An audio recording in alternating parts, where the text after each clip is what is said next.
estas serán denominadas reuniones extraordinarias. Entonces, en este caso nos vamos a tratar de la asamblea ordinaria debido a que esta es obligatoria y tiene ciertos requisitos en la ley. De acuerdo al Código de Comercio, estas asambleas ordinarias tienen que hacerse durante los primeros 3 meses del año, es decir, hasta marzo. Si en esta época no se ha hecho o la convocatoria o la asamblea, se podrá hacer la asamblea el 1 de abril de cada año a las 10 de la mañana con todos los accionistas o socios que se encuentren presentes en ese día. Sin embargo, debido al estado de emergencia económica y social, pues se han hecho diferentes decretos. Por un lado, a su mano izquierda podrán observar un listado de resoluciones como la resolución 385, el decreto 417, los decretos 457 en adelante y al final el decreto 637 del 6 de mayo. Estos decretos son los que decretaron el estado de emergencia económica y social.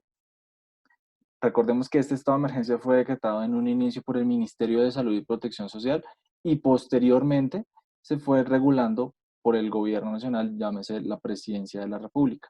En este decreto, el estado de emergencia iba a ir hasta el 30 de mayo, es decir, hasta la próxima semana. En aras de que no se presente una confusión a la hora de hacer las asambleas ordinarias, se emitieron dos decretos en especial. El decreto 398 del 13 de marzo del 2020, que promueve las reuniones no presenciales o mixtas de las asambleas ordinarias, que ya más adelante las vamos a ver, y el decreto 434 del 19 de marzo de 2020, que otorga plazos especiales para hacer estas asambleas ordinarias. Entonces, en principio, y teniendo en cuenta que el estado de emergencia estaba hasta el 30 de marzo, las reuniones ordinarias del año 2019 se podrán hacer dentro del mes siguiente a la finalización del estado de emergencia económica y social. Entonces, ¿cómo se terminaba el estado de emergencia el 30 de marzo de este año, 30 de mayo, perdón? Pues se entenderá que hay hasta el 30 de junio para convocar y a partir del 1 de julio, que sería el primer día hábil siguiente, podrá haber una asamblea por derecho propio. Las asambleas por derecho propio, en esencia, quiere decir que si están en un lugar reunidos o virtualmente reunidos los accionistas de una sociedad, podrán iniciar una asamblea sin necesidad de hacer una convocatoria. Condiciones de ellas es que tendrían que estar todos los accionistas.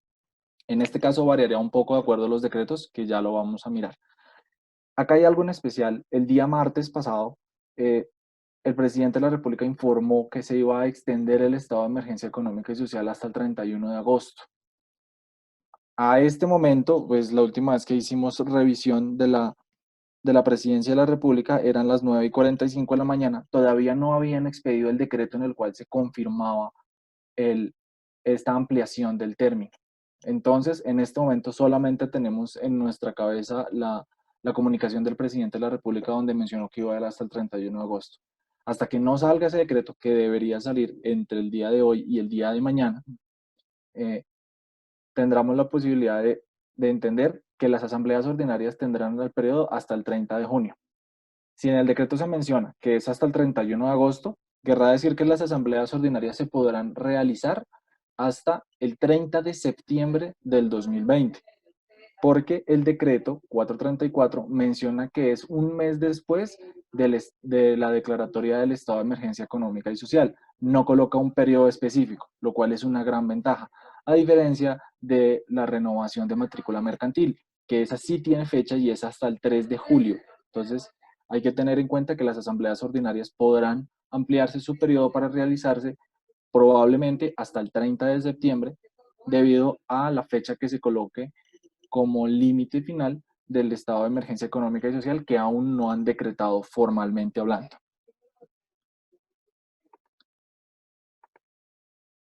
Bueno, en el decreto 434 y en el decreto 398 hacen relación puntualmente a las normas que se encuentran, que ustedes pueden ver en la pantalla el día de hoy.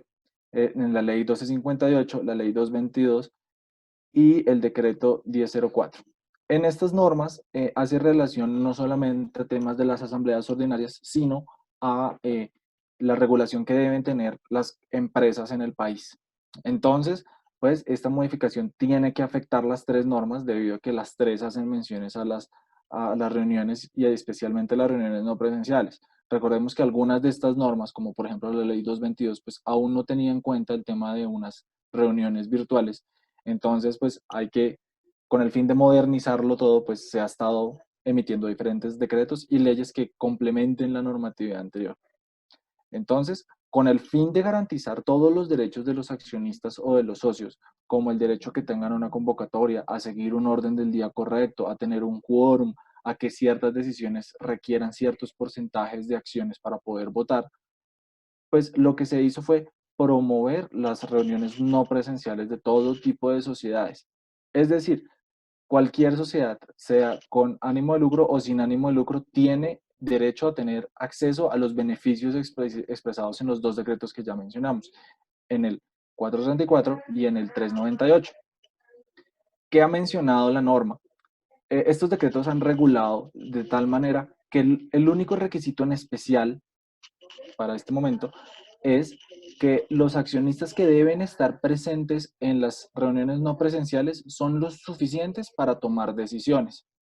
Recordemos que cada sociedad tiene regulado el quórum y los porcentajes decisorios a través de sus estatutos, sino en el Código de Comercio también se encuentran establecidos. Entonces, si en los estatutos se indica que con el 50% de las acciones se pueden tomar decisiones de asamblea ordinaria, pues entonces con el 50% de los accionistas se podría hacer una reunión no presencial conforme a lo que menciona el decreto 398. Bueno, reglas especiales que menciona el decreto. Primero, como ya mencioné antes, se tiene que garantizar los derechos especiales de todos los accionistas o de los socios. Entonces, se deberán aplicar todas las reglas de convocatoria y quórum establecidos en los estatutos o en el Código de Comercio. Si en ninguno de los dos casos no llegasen a encontrar nada, pues podríamos asistir a la Ley 222 del 95, que realmente casi nunca pasa, pero pues tengan en cuenta que estas tres son como las normas que regulan el tema de quórum decisorio, porcentajes, etcétera. Es posible que se efectúen las reuniones mixtas. ¿Qué es una reunión mixta? Una reunión mixta quiere decir que unos socios o unos accionistas podrán hacer parte de manera virtual a las asambleas y otros socios la podrán hacer de manera presencial. Esto lo pueden hacer según las convocatorias o según las asambleas, como prefiera cada compañía. Entonces, como ya mencioné, pues el tercer punto equivale a que solamente son necesarios en las reuniones no presenciales los accionistas o socios suficientes para tomar decisiones, según lo que mencionan los estatutos o la ley. Entonces, algo especial que menciona el decreto. Estas convocatorias que se van a hacer para las reuniones no presenciales o las mixtas, es necesario que se mencione cuál es el medio tecnológico que se va a utilizar y cómo van a acceder a la reunión. Por ejemplo, en nuestro caso, nosotros mencionamos que vamos a hacer un webinar a través de Zoom y les enviamos el link correspondiente para que puedan asistir al webinar. Algo así se tiene que hacer en las asambleas. Recordemos que cada estatuto menciona cómo deben ser las convocatorias, así sea en cuanto al tema de términos. Si los términos son 15 días, pues recordemos que se tienen que respetar. Lo mismo pasa respecto del derecho de inspección y los quórum y el orden del día. Entonces es necesario que, así como se han hecho todas las asambleas ordinarias en periodos anteriores, se trate de seguir el mismo proceso, pero aclarando que se va a utilizar un medio tecnológico.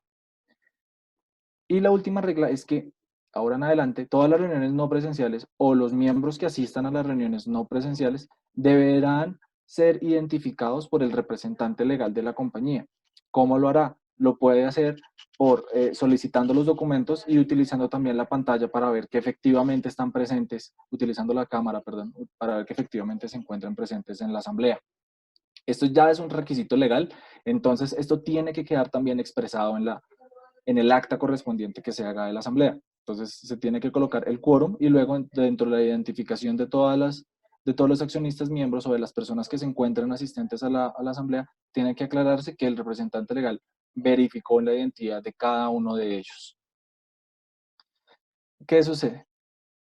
Eh, de manera transitoria se presentaron muy buena opción para las sociedades que alcanzaron a hacer la convocatoria. ¿Qué sucede? Como se hizo la convocatoria y probablemente no se puede hacer la reunión porque pues estamos en una cuarentena obligatoria, digamos, existe la posibilidad de que hasta un día antes de la fecha en la cual se iba a hacer la asamblea, se pueda informar o decirle a todos los accionistas que se va a dar alcance al decreto 398. Y como se le da un alcance al decreto 398, podemos aplicar no solamente las reglas del decreto 398, es decir, de las asambleas no presenciales, sino también las reglas del decreto 434, ¿en cuanto a qué? En cuanto a los plazos. Entonces, cualquier asamblea que ya se haya colocado una convocatoria, se puede básicamente prorrogar esta convocatoria, lo cual es pues, un gran beneficio para todas las sociedades que pues, han alcanzado a cumplir con la convocatoria correspondiente. Para esto es necesario aclarar que se da alcance al decreto 398. Como se ve en la diapositiva, esto está entre comillas porque es necesario que se diga puntualmente que se va a dar alcance a la norma. Este decreto tiene solamente 2 artículos e igual pues es mejor mencionar todo el decreto y no mencionar cada artículo que se va a aplicar debido a que pues los beneficios del decreto están distribuidos en los 2 artículos. De nuevo, hay que mencionar cuál será el medio tecnológico y cuál será la manera de acceder a la reunión. Y lo último y más importante es que de la misma manera en la cual se hizo la convocatoria, es necesario que se informe del dado de alcance al decreto 398. Si se comunicó por correo electrónico, se puede hacer la misma comunicación del dado de alcance por correo electrónico. Si es por correo físico, por documento escrito, por presentación personal, pues así es como se deberá hacer. La Superintendencia de Sociedades ha sacado 2 grandes documentos en los cuales 2 conceptos, el 002 y el 004 del 2020, en los cuales ha aclarado el tema de las convocatorias y cómo aplicar a los términos del decreto 434 y a los beneficios del decreto 398. Entonces, menciona estos 3 puntos que se ven a continuación. Por un lado es que no se hizo la convocatoria, entonces como no hay convocatoria alguna, se puede acoger directamente al decreto 434 debido a que no hay un requisito legal o de formalidad de cómo acceder a este decreto, ya que pues el decreto aplica para todos, entonces es acceder automáticamente. Recordemos que en principio esto va hasta el 30 de junio de 2020, pero si el decreto en el cual se amplía el periodo de emergencia económica y social le coloca un periodo hasta el 31 de agosto, pues tendremos que eh, correr el término hasta un mes después, pues 30 días después, ¿vale? Entonces, ¿qué sucede? Se hizo la convocatoria, pero no se pudo realizar la asamblea debido al tema del aislamiento preventivo obligatorio. Entonces, en este caso, simplemente se hará una nueva convocatoria mencionando que se van a acoger a los términos del decreto 434. La ley establece normalmente que existen 2 convocatorias. La convocatoria para la primera reunión y en caso de que no se pueda hacer por falta de asistentes o por fuerza mayor, se puede hacer una segunda convocatoria, el cual tiene un término legal de 15 días para realizarlo. Este decreto de manera transitoria lo que está mencionando es que no habrá necesidad de acceder a esa segunda convocatoria. Entonces, la convocatoria que se haga en virtud de que no se pudo realizar la reunión por la emergencia sanitaria, se entenderá como una primera convocatoria. Entonces, no tendrían 15 días para hacer la asamblea, sino tendrían hasta o el 30 de junio o hasta el 30 de septiembre para hacerla. Y por último, están las sociedades que hicieron la convocatoria, pero quieren ampliar el plazo. En este caso, tienen que cumplir las reglas del decreto 398, es decir, dar alcance, hacer la notificación y hacer la convocatoria y utilizar los mismos términos de la convocatoria, aclarando cuáles serán los medios tecnológicos y cómo se van a acceder a ellos. Bueno, recordemos que todas las asambleas deberán registrarse en el libro de actas de asamblea correspondientes. Recordemos que existen diferentes órganos que controlan, entre comillas, las decisiones de todas las sociedades, que están las juntas directivas, las asambleas de accionistas o las juntas de socios. Cada uno de ellos deberá tener su propio libro. Recordemos que estos libros no pueden salir de los domicilios de las sociedades y deben estar actualizados. Entonces, se debe nombrar en cada asamblea a un presidente y a un secretario que van a firmar. Entonces, pues bueno, el acta de asamblea se deberá diligenciar con todo lo relativo a lo tratado en la reunión conforme a la convocatoria realizada. Como lo mencioné con anterioridad, recuerden que las convocatorias tienen un orden del día. Si en el orden del día se menciona que solamente se va a debatir respecto de la gestión del representante legal, pues entonces solamente podrán tratarse esos temas. Los demás temas que se traten, si no están dentro del orden del día realizado en la convocatoria, pues adolecerán de un defecto y podrá entenderse como nula esa asamblea si se van ante un juez o incluso ante la Cámara de Comercio, que no permitiría su registro. Recordemos que algunas actas se tienen que registrar ante la Cámara de Comercio. Existen ciertos tipos de actas que se deben registrar. No todas las actas de asamblea son sujetas a registro ante la Cámara de Comercio. Por ejemplo, los cambios de socios o de accionistas o el ingreso de nuevos accionistas no se pueden certificar en la Cámara de Comercio y no se deben registrar en la Cámara de Comercio. En cambio, las modificaciones a los estatutos, al número de representantes legales que se vayan a hacer, los nombramientos de representantes legales, de revisores fiscales, etcétera, esos sí tendrán que registrarse ante la Cámara de Comercio para que puedan ser oponibles a terceros, es decir, que los terceros conozcan que efectivamente hay un nuevo nombramiento, que hay un nuevo representante legal, que hay varios que se pueden identificar, que tienen ciertos límites, porque los representantes legales pueden tener límites dentro de las funciones de la sociedad. Entonces, ¿qué sucede? En este caso, el registro va a variar, porque dependiendo si el acta es referente a una asamblea ordinaria que se hizo presencial o si se hizo de una no presencial o mixta, el procedimiento del registro ante la Cámara de Comercio variará. Entonces, como lo mencioné, se deben nombrar a un presidente y a un secretario de la reunión. Estos deberán firmar el acta al final. Y con esto, y al final el secretario deberá firmar nuevamente, certificando que el acta que se va a registrar en la Cámara de Comercio es una copia, una fiel copia del acta que está registrada en el libro de actas de la empresa. Como ya lo mencioné, recordemos que los libros de actas originales de las empresas no pueden salir de las compañías, del domicilio. Entonces, lo que se debe hacer es una copia del mismo y con ella, esta se debe registrar en la Cámara de Comercio. En ese caso, no hay ningún inconveniente.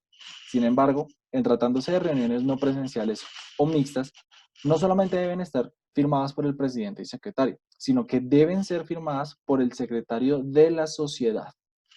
Este es un punto muy especial que menciona la norma, y es porque hoy en día no existen sociedades que nombran a un secretario de la sociedad, sino que solamente nombran secretarios de las reuniones. Entonces, existen dos opciones que se pueden hacer allí. Una es nombrarlo como secretario de la sociedad ad hoc, AD espacio HOC ad hoc, que básicamente quiere decir que es un nombramiento que se hace posterior y únicamente para efectos de esta reunión, pero él, para efectos de la asamblea, va a ser el secretario de la sociedad. Es importante aclarar esto, es de la sociedad y no de la reunión. Además de la firma del secretario y de la certificación del secretario, debe estar la firma de un accionista o socio de la compañía. En este caso, tiene que tener un porcentaje de acciones o un número de cuotas sociales según el tipo societario, que para poder demostrarle, entre comillas, a la Cámara de Comercio que efectivamente se están reuniendo los miembros de la asamblea o los miembros de la junta, debido a que el presidente y el secretario no necesariamente deben ser o accionistas o socios o incluso el representante legal, puede ser un tercero. Entonces, como puede ser un tercero, lo que pide la norma es por favor, ratifiquen que se encuentran presentes todos. Además, que recordemos que en el acta de reunión no presencial, como el representante legal tiene que verificar la identidad de los miembros que asisten de manera no presencial, pues sería ideal, por si acaso, que también coloquen la firma del representante legal dentro del acta. Estas se colocan al final y se les hace la aclaración. Por medio del presente, se certifica que esto es copia fiel del acta que se encuentra registrada en el acta de asambleas y aparte la firma del secretario de la sociedad, de uno de los accionistas o socios y del representante legal. Por último, ¿qué es una reunión ordinaria y el trámite de la reunión ordinaria? Ya sabemos qué es, pero entonces vamos a hacer un paso a paso de cómo se debe hacer la reunión ordinaria. Lo primero es la convocatoria. En la convocatoria se tiene que indicar el orden del día, la fecha y hora de la reunión y si es presencial, pues no es necesario indicar en dónde se va a hacer la reunión. Si no es presencial, es necesario aclarar el medio tecnológico mediante el cual se va a atender la reunión, cómo se puede acceder a él y la fecha en la cual se va a hacer la reunión. Dentro de este periodo hasta la reunión se tienen que garantizar todos los derechos, en especial el derecho de inspección. Para los que no lo conozcan, el derecho de inspección es el derecho que tienen todos los socios para poder revisar los estados financieros de sus compañías. Existen ciertos tipos societarios como la SAS o la SA que tienen un término diferente para esto. Debido a que normalmente este tipo de compañías tienen demasiados accionistas, pues permitirle el acceso de manera permanente a los estados financieros a cada uno de los accionistas puede ser muy engorroso. Entonces, lo que se dice es que se tiene que garantizar que solamente, al menos dentro del término que hay para el derecho de inspección, que puede variar dentro de 5 hasta 15 días hábiles según la sociedad, los socios, anteriores obviamente a la reunión, los socios podrán revisar los estados financieros para poder hacer la aprobación en el año siguiente. Porque recuerden que la reunión ordinaria es del periodo fiscal anterior, es decir, este año 2020 se va a hacer la reunión ordinaria de los estados financieros del 2019 a 31 de diciembre. Siguiente, en la fecha acordada, de acuerdo a la convocatoria hecha por el representante legal o por quien esté autorizado en los estatutos, se deberán verificar el quórum de los asistentes y el tema de los porcentajes de decisión. Recordemos que el quórum es una cosa y los porcentajes de decisión es otra. El quórum es el número mínimo que se necesita para poder iniciar una reunión ordinaria, lo cual lo establecen los estatutos y si no, en la ley se menciona que deben ser el 100% de las acciones presentes. Entonces, si en los estatutos no se menciona, es el 100% de las acciones. Y aparte está el porcentaje decisorio. El porcentaje decisorio ya variará dependiendo de qué tipo de decisión se vaya a tomar. Entonces podrá ser con el 50, con el 75 o con el 100% de las acciones, a menos que en los estatutos se disponga otra cosa. Recuerden que en sus estatutos es privilegiado sobre la norma. Entonces, siempre lo primero que se debe hacer es revisar los estatutos. Por último, el último paso es el registro del acta. Este registro del acta deberá colocarse en el libro de actas de asamblea o de junta de socios o de junta directiva según el órgano que lo hagan. Recordemos que la junta directiva puede tomar ciertas decisiones que hacen parte de la reunión ordinaria, entonces podría reemplazar a la asamblea de accionistas o a la junta de socios. Y dependiendo de las decisiones que se tomen, esta deberá ser registrada en la Cámara de Comercio del domicilio en donde se encuentra la sociedad y pues el trámite ya lo conocemos. No sé si tengan alguna duda, ya pues básicamente este es todo el proceso. Les agradezco mucho por su atención. Me gustaría confirmar si tienen alguna duda al respecto de algún tipo de gestiones, de las actas de asamblea, de las reuniones, de cómo se deben hacer. Con mucho gusto nosotros acá les podemos apoyar en ese proceso, ya que este es un trámite muy especial y tiene muchas formalidades en la ley. Muchas gracias.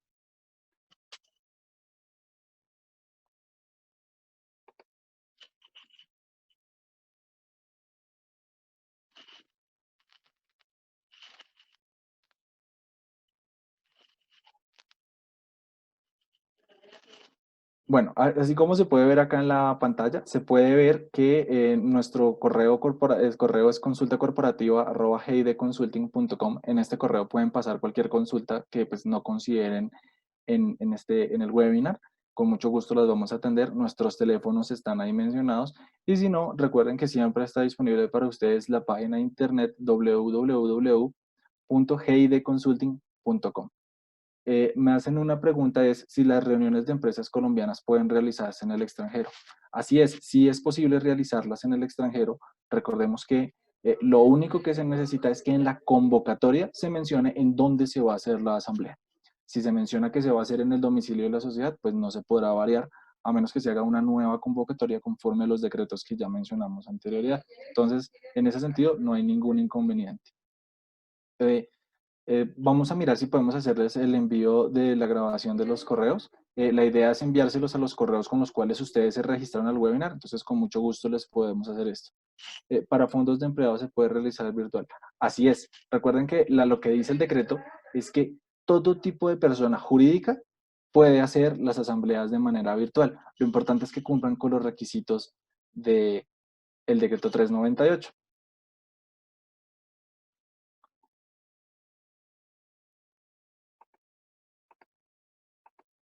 Bueno, les quiero dar las gracias a todos por su atención. ante todo, pues el apoyo a G&D Consulting Group. Perdón, otra pregunta. A fondos de empleados, como ya se mencionó, los fondos de empleados también pueden si son considerados personas jurídicas. Entonces, no habría ningún inconveniente para el tema de las asambleas virtuales en este caso. Les voy a mandar por el chat nuevamente los teléfonos de la compañía, los correos y la página web para que también los tengan a la mano, ¿vale?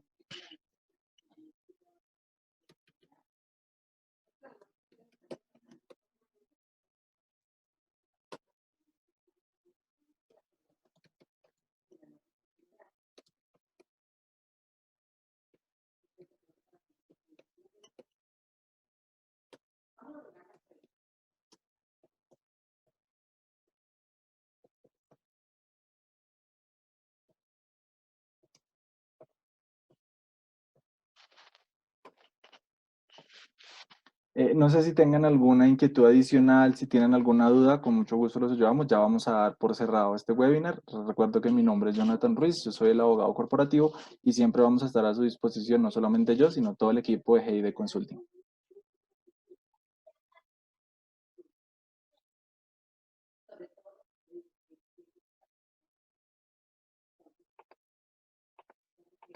Muchas gracias. Entonces ya damos por cerrado el webinar. Muchas gracias a todos por su asistencia.